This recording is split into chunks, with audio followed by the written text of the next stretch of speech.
I'm very pleased to have as my guest today composer Alex Shapiro. Alex, thank you so much for joining us. Thank you. And we're going to be discussing the world of electroacoustic music to begin with. So, Alex, let's start by having you just tell us a little bit about your background and how you came to the world of electroacoustic music. Great. Thank you. I'm so happy to be talking to everybody. Electroacoustic music. What are we talking about when we talk about that? We're talking about blending or marrying, mixing electroacoustic music, meaning digital audio that's either pre recorded or triggered live, and acoustic instruments played live by musicians, living, breathing human musicians. And marrying those two elements can, for some of us, create this otherworldly, fantastic, large arena of sonic joy. It's just this amazing sound that you can get. The reason that I've been drawn to it for so long has been that artistically you can completely expand upon everything, all the beautiful things that musicians can create with their instruments. You can expand on those ranges far above and below what any instrument is capable of doing. You can move sound around, pan it all over the place, delay it, ping pong it, that you can't do with live musicians unless you were to ask them to get up out of their chairs and run around the stage and knock over music stands and all of that. It would be kind of hilarious. So you can't get some of these effects from real, living performances in terms of what the musicians can do, but you can with the addition of these sounds. And the way I use it, and I think a lot of my colleagues use it, is to create sounds that cannot be created by the musicians. So what Mm. they do is really beautiful. I'm not trying to be a bassoon or a tuba or an oboe. They've got that covered. That's great. But I can create textures and frequencies and sounds and movement and undulations that they can't create. And so the combination is complementary. It means that you've all of a sudden added an equal and additional section to the band or the orchestra or whatever your ensemble is. I love that. The idea that, I mean, we're lucky in the wind band that we really do span a lot of wonderful textures and colors and timbres. And yet there are those spaces in between that you can, I guess, create those additional sounds. And I'm marveling at your setup there, but behind you, and I'm sure you get to have your own little playground That's there as you put together many of these additional sounds. When you're working towards, let's say, a commission or something in the electroacoustic vein, do you find that you think about a particular type of ensemble first, and then you work those electro sounds to sort of, as you said before, sort of marry with the acoustic sounds that are going to be produced in the ensemble? Well, every commission is, of course, we know the one thing we know is the instrumentation. So I'll start with the instrumentation of the live instruments in my head in terms of okay, what's my palette, what's my sound palette with the human beings on stage. But then I immediately go to what's the emotion of the piece and what's the journey I want to take everybody on, both the musicians and the audiences. And then from there, I start to, in my mind, build that kind of gestural palette. And so I'll do a lot of that work way away from music paper or from my rig here. And a lot of it's done in my head, and sometimes I make drawings or write out words and adjectives that Mm. describe what I'm going for. Once I have a sense of that, I start by creating the sonic palette, the digital audio palette, and by programming those sounds, recording those sounds, doing samples or things from my rig here, recording original sounds that I can use in my track to marry with the live instruments. But the writing itself is done pretty much simultaneously. That as I'm hearing the live instruments, I'm hearing the track. As I'm hearing the track, if I'm working with a sound that I really like, I'm hearing how the French horn or how the flute or whatever is going to go with that and what their Mm. complementary line's going to be. So it's very holistic. It's holistic. It's all written for me. It's done at the same time. The only time I'll jump ahead a little bit is if I'm doing a groove track, something that has a groove that I put together, kind of a percussion thing. I might, do 20 bars of that and then go back and start laying in my instrumentalists on top of that. But most of what I do is pretty much what we'd call a tone poem, more symphonic in nature, and where everything is floating together, in lockstep with each other.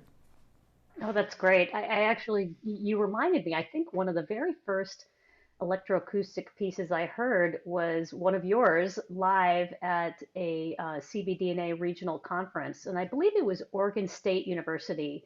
And there had something in it that had maybe whale Mhm. sounds, or Yeah. it was supposed to sound Yes. like the sea, being out in the sea, I was so struck by the ability of the electronic sounds to bring something totally unique and different. Yep, And I remember and that performance. That's so cool you were there. yeah, That was in Reno, Nevada. Remember for the CBDNA Regional Conference, the Northwest Conference, and that was a piece called Beneath, which is a standalone movement, which is the third movement of my Symphony for the Sea immersion. And as a matter of fact, Hal Leonard has just come out with these four pieces. It's immersion and then the three standalone movements as well. That's our 2020 release because they are my distributor, my publishing company's Activist Music. And that's a really good example of two things. One, I could create all these textures and sound worlds that complemented the sound of the large ensemble. And two, I could bring a humpback whale into the performance space because the whole piece is built around the most gorgeous humpback whale song. It's just a gut-wrenchingly beautiful song mm, that I heard it and I just thought, oh, this has to be the soloist right there. And so you obviously can't do that kind of thing without technology. So it blended beautifully. As I like to joke, the whale, I didn't have to pitch correct the whale at all. It was whale tempered. that's great. Well, and for those who don't follow you on Facebook, maybe they don't realize that you live out in the Salish Sea, up there in the Pacific Northwest of Washington State, and There's a view oh, right look at now that. when I'm looking out at my window on a cloudy, drizzly day here, just right now, as I speak to you on the other side of the camera. So yet another example of inspiration coming from your surroundings, and I'm sure that nature and other sorts of your natural environment up there comes in often into your compositional Yeah, process, so to speak. it So really does. Yeah. so are there other composers? What other composers in the United States are using this medium, this electroacoustic that you're aware of? Is it seems to be something that's kind of up and coming. At least I feel like as a conductor, I feel like I hear about it more and more. There are a lot more people doing it now. Fortunately, I think I've been a big, encourager. I think of my colleagues jumping into this deep end of the swimming pool because it is so rewarding to do. Before I was doing it, Stephen Bryant, our friend Stephen Bryant, was doing this. He had one or two pieces even before I did my first one in 2010. And I'm sure there were others that before that too, that I just don't know off the top of my head for the wind band world. But we have, James David and we have Mason Bates and other people who have done Martha Mook. I'm trying to think. There's a number of people are jumping into this, and I'm sure I'm missing countless friends and colleagues that are doing this. It is so rewarding artistically to be able to just imagine any sound that you hear in your head and create it and figure out how to create it. I've been doing this from long, long ago. I mean, I started working with electronics when I was 15. And not because I wanted to write pieces of music with it per se, but because I was just fascinated by it. And this was back in 1977 when there was no digital. Everything was analog, everything was modules that had to be connected with roomfuls of patch cords, cables, to make sounds, to make the most basic blips and blops and bleeps. Hmm. But I was always fascinated by that, and so every time from the time I was 15 on, every time I studied composition at various schools, I would also study electronic music. And Ah, yeah. And so I had no idea how well that would serve me because I went from when I got out of Manhattan School of Music in 1983, I left there, moved from New York City, where I grew up and where I'm from, Manhattan. I left Manhattan and moved to Los Angeles and started working immediately in commercial music for film and TV and documentaries and corporate videos and all of that. And of course, even then, when we were still fairly primitive by today's standards in terms of what we could do with home studios, I immediately put together a home studio. Apple Computer came out the next year with their first kind of Mac for the consumer. And then right after that, the DX7 came out, the Yamaha DX7, which really changed the face of electronic music in many ways because that was FM synthesis and algorithmic programming. And then from there, of course, within 10 years, we were into the digital world. So it really was fascinating for me to come from studying purely analog and using that just for fun, then veering into commercial music where you had to use it to create fake bassoons and fake violas because you didn't have a budget to hire musicians, which was yeah. terrible. And then circling back into the new wonderful digital world and doing concert music, where, of course, I have as many live musicians as I ever could want. So I don't have to emulate those, but instead I can use the medium for everything it has grown up to do now. And then in the near future, we're going to be dealing with much more multimedia, much more virtual and mixed and augmented reality stuff that's going to infuse our concert performances in ways that I think a lot of people maybe aren't thinking about so much now, but they should start thinking about it because it's going to open up another dimension of what it is to experience music.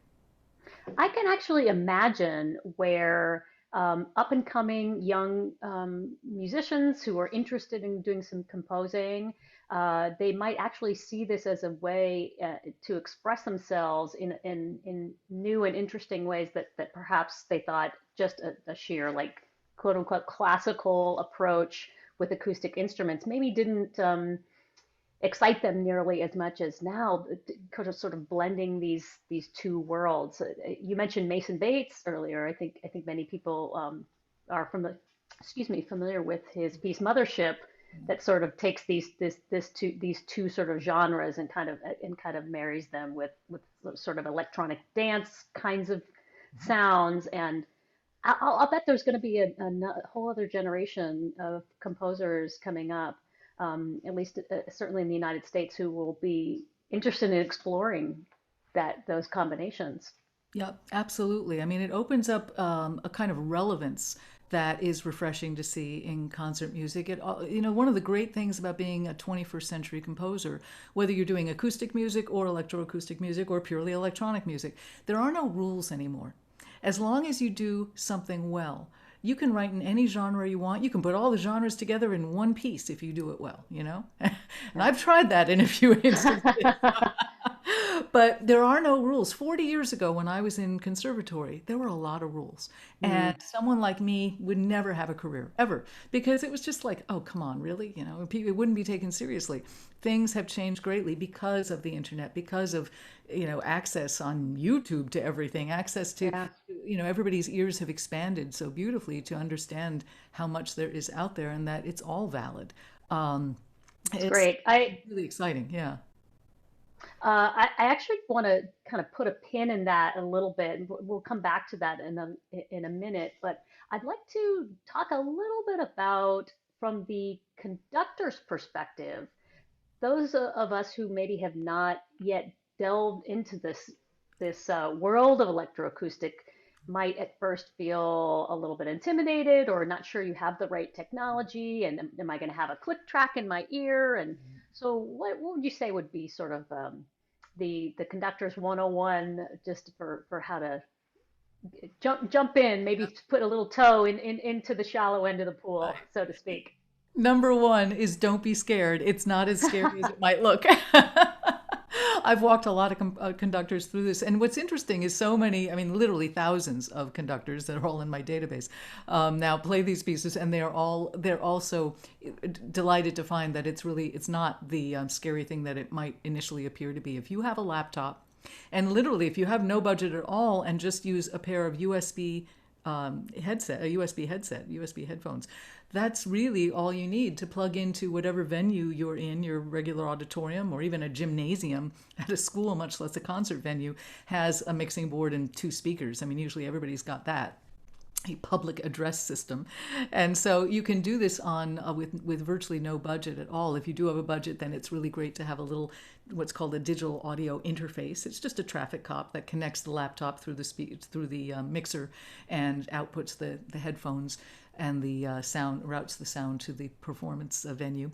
But there are two tracks. One is the performance track that everybody hears, uh, great, the accompaniment track, and the other is that very same track that has a click usually built into it, a click to Mm. keep the conductor able to know where in the track they are, so that everybody in the band watches them like a hawk and is aware, of being able to stay in sync with the accompaniment track. The good thing is, once you play the track with the click back a few times, you get comfortable with it, you know the piece, you know where things are, and you can loosen up. The click rather, becomes a less prominent part of the experience, and you realize that you can give a little time up. You can be a little rubato someplace, but you have to just make that time up someplace Mm. else. And as long as you're familiar with the flow of the piece, it works really well, especially in pieces that are more flowy and forgiving. And my Mm. music tends to be very gooey that way, very liquid. It will not work nearly as well, of course, with a groove track. Something like some of my pieces, of course, are almost like dance tracks, and then you really have to stay right on top of it or a little ahead of the beat. So it just depends on the style of music, but in general, it's very easy. And the cool thing is that composers like me and Stephen Bryant, we provide really nice, clear PDFs with everything, show just a how to of how to hook things up, and what to do, and what you might need.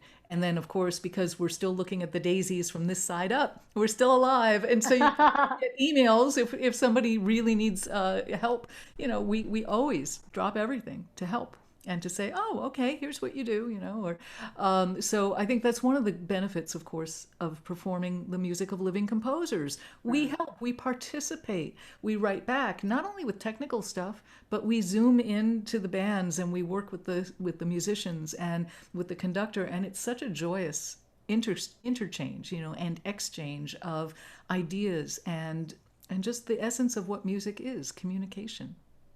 Yeah, that's such a great point, and I think even pre-pandemic, people were starting to do that more and more, bringing guests in.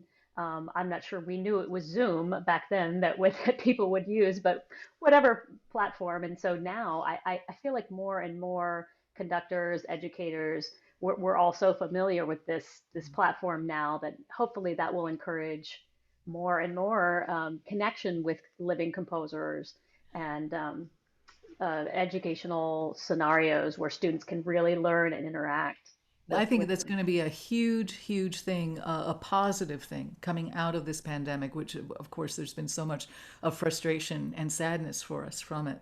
But one of the positives is that we're not going to go back, per se, to the way things were, just that. Where it's going to be a hybrid of course, getting back together and being in person and all that power of live sound, hitting our sternums and that joy. But it's Mm. also going to be much, much more of this, connecting with people around the world at the drop of a hat, because we can. We've been able to do it for years. I was an early adopter of this for over a decade. I've been doing what I call, we used to use Skype a lot. And so Yeah, I yeah. called them Skype rehearsals.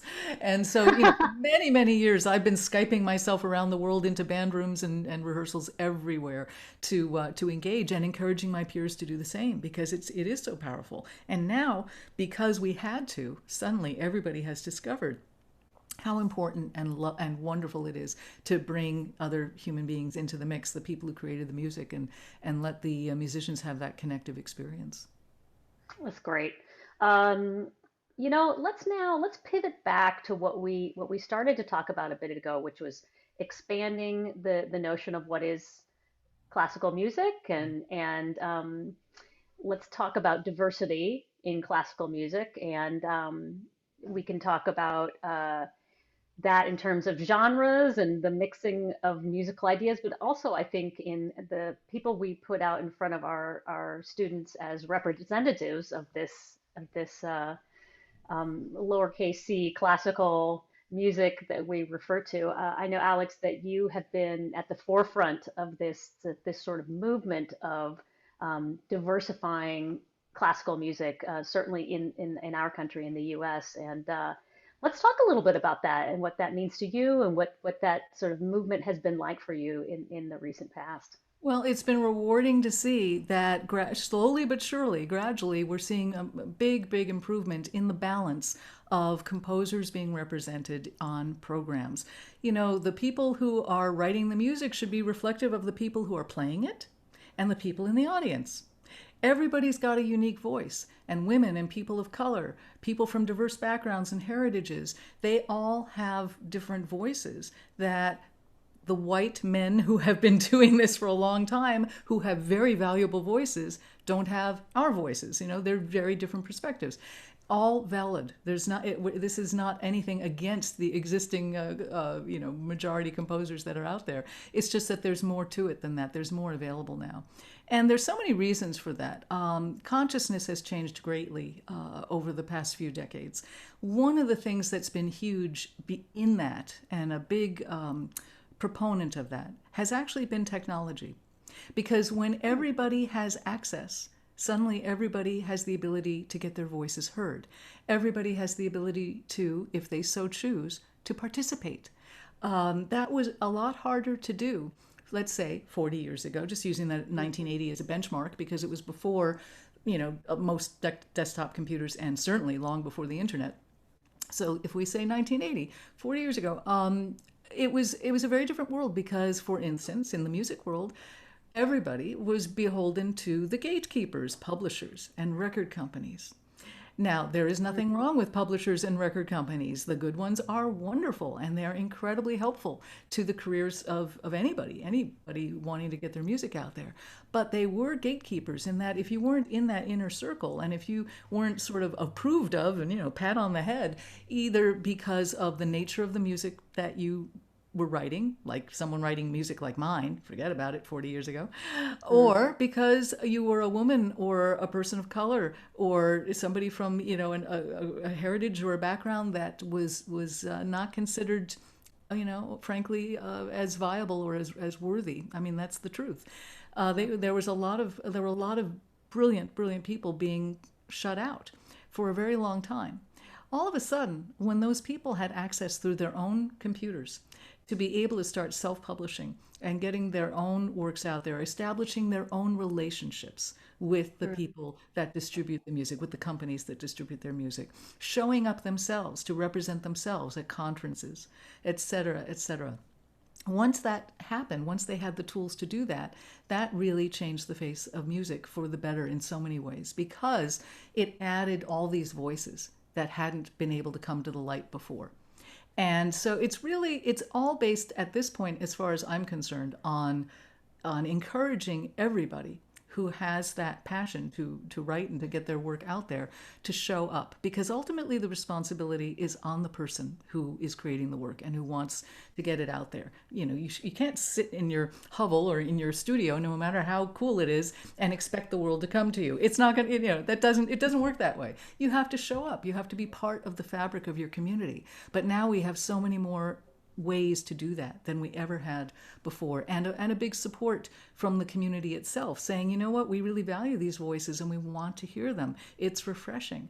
So I will say this, there is one thing that I think about a lot, which is, since I work with and know so many, many, many conductors, the vast majority of conductors, well, certainly all the ones I work with, and that's thousands, but even the ones I don't know, the vast majority of conductors are wonderful people who are not naturally or intentionally discriminatory. Not at all. Mm-hmm. They just haven't become aware of the music that's around them. It just hasn't occurred to them to make a little more effort to explore and discover composers that they didn't know about. I'm They had. sorry. I just wanted to say I'm so glad you brought that specific point up, because I know that I hear from many colleagues, they say that I certainly would love to program more, but where can I find these pieces? And my normal avenues for finding quality repertoire, I'm having a difficult time. So you don't have to necessarily address it right now, but maybe we can provide some resources and some Absolutely. ways for conductors to access some more diverse composers. And that's easy to do. I could say a few words about it now if you'd like, but we can move on, whichever you want. Sure, sure, yeah. Yeah, say a few words. That'd be great. Yeah. So you talk about finding resources. This is a marvelous and easy thing, and there are a couple of simple ways. My favorite one actually that is so much fun because it's so interactive is on social media, because most conductors are on Facebook or whatever social media. If they crowdsource, if they say, hi everybody, I'm looking for a certain kind of piece by a certain kind of composer, whatever. If they say what they're looking for, they get a ton of responses back, all really helpful, wonderful, with links to all these composers that not only did the person who posted the question not know, but the rest of us reading the thread get educated as well. Mm. It's exciting. That kind of use of social media is one of the best things, to just turn everybody on to all this new stuff. The other thing is that on the web there are so many dedicated pages, devoted to resources to help conductors find these composers. They're probably the biggest one coming out of the United States is the Institute for Composer Diversity, headed up by Rob Deemer and a whole bevy of wonderful people who have worked to make this database of thousands of pieces available. And then everybody, individual composers like Jody Blackshaw or like myself, like many people, we take it upon ourselves to create our own pages of aggregated links. There's one on my page, front and center. You find it very soon after hitting my homepage, called Programming Resources. And it's, again, links to every kind of organization under the sun, and all kinds of composers, to help conductors find them, and very well organized, along with some articles and other resources that'll be useful to them. Everybody can do this. No matter where you are in your career, you can always take time to share information and share resources. Take a little bit of time to put up your own webpage or whatever to help everybody out. This is one of the great joys of being in a tribal community of music makers, because we are social and we are communal. So we help each other. And it's been exciting to see the changes. We are still at the baby steps of it. I will tell you, the sad news is that still, if I'm being generous, right now in 2020, at the end of 2020, I would say at most 7% of all the music you hear, not just in concert music, but in film and TV, 7% is by non-white male composers. But it's growing every year exponentially. And I have faith that in a few years, it's going to be, much more balanced. And the same Alex, thing I might add with conductors, since I'm speaking to a very gifted, female conductor. I think clearly it's not just the composers, it's the people on the podium that are dealing with this same issue as well. And we're seeing changes. I know many more women conductors now than I would have ever met 30 years ago. But it's, it's slow, but it's constant progress. yeah, thank you. Very kind. Why is this, Alex? Why is it so important that we keep this issue at the forefront, this idea of diversity in conductors, composers, etc., in classical music? Because there should be representation of all voices everywhere, all the time, on every program. This benefits the musicians, it benefits the audiences. It's not even just about the composers, that the composers and the conductors deserve equal access, but it's about the world we live in that has so many different flavors to it. And we want to experience all those flavors the same way that most of us don't eat the same kind of food every single day of the month, right?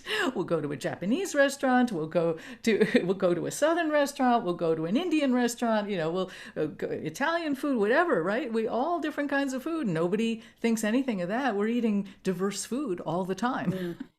and cooking it. So music is the same way. Art is the same way. Our lives are not just one dimensional, and don't just look like everything from the past of the Western European tradition. It's a beautiful tradition. And we carry it forward very gracefully here in the United States. But there is more.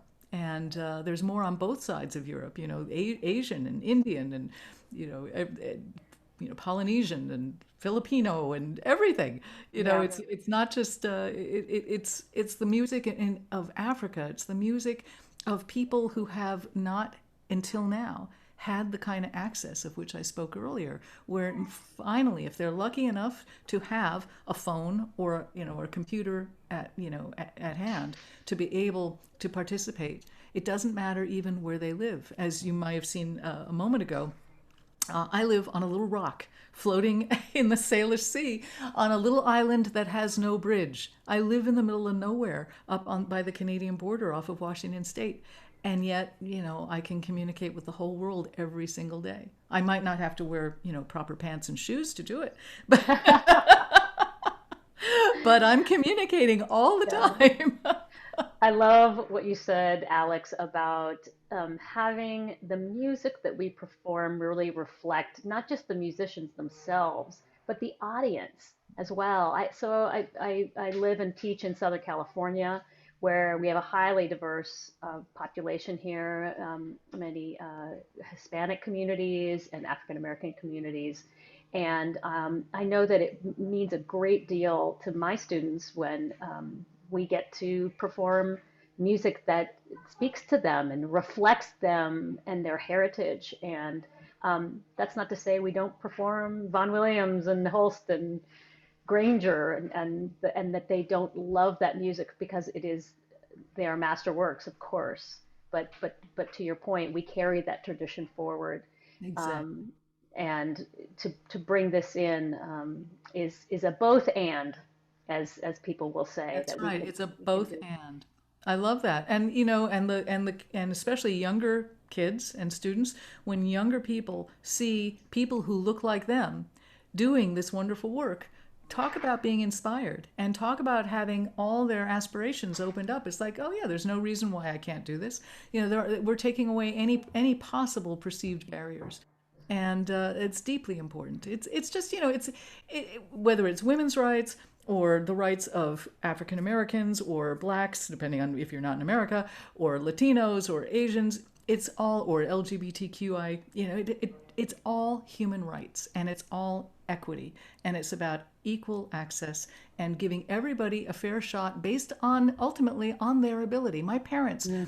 said to me when I was growing up, they said, Alex, you can be anything you want to be as long as you're good enough and as long as you Mhm. work hard. I thought that was a very fair bargain. That's a very fair thing to say. And I say that all the time, that any of us have every opportunity open to us, and it's really up to us to walk through the door and make the effort. But the good news is now we're not being thwarted, and we have the tools at hand that we didn't have many decades ago. So that's been a big societal difference. That's wonderful. And Alex, I want to personally say thank you for all of your years of effort on behalf of underrepresented groups, and that you were really, as I said before, at the forefront of this and have for many years brought this to the attention of people in our field. I think even before, at a time when it was not considered to be that important and not that big of a deal. So thank you for your fortitude and your strength on behalf of all of us who really want to make a difference in this world and in our little world of classical music for sure. Thanks. Well, it's me and a gazillion other people who've been doing it for years too. I ain't alone. So And I it's true that more people are raising their voices now because all of us, you and everybody, are giving opportunities, for instance, to have the voices heard, like chats like this, and also because those of us who have been raising their voices for a while are saying to everybody else, your voice is important. Raise it. Talk about this, because the more we keep the concept of equity and inclusion in the foreground of people's thought, the more it will become naturally reality because it's being normalized. That's what I would call it, yes. just normalizing it. When you put a composer who is not a white guy on every program that you do, at least one, if not more, then you're normalizing that music Yes. instead of doing one concert a year that's devoted to women or devoted, to Mm, blacks or to Latinos or whatever. That's tokenism when you do it. If you're not yeah. putting the composers on the rest of the program, it's well-meaning tokenism, but tokenism nonetheless. Nonetheless, I understand that you really do genuinely want to feature the music, but the good news is it doesn't just have to be in Black History Month in February. It can be on every Mm. one of your programs, and that's a very good thing. So it's just a matter of raising awareness. I always come back to those two words: intentional Yes. programming and raising awareness that if you think about your programs, just put a little thought into it, and then find those resources. It's easy to make this change. That's great. That reminds me, when you mentioned resources, I think there's a book coming out just today that you contributed to that is right along this vein that we're talking about. You wanna say something about Absolutely. that? I want to give a plug. GIA Publications has just released a significant book. It's almost 600 pages now, Wow. of 5 chapters and quite a number of other forwards and backwards and additions, and also a substantial annotated bibliography at the back of the book of works by underrepresented composers. The book is called The Horizon Leans Forward: Stories of Courage, Strength, and Triumph of Underrepresented Communities in the Wind Band Field.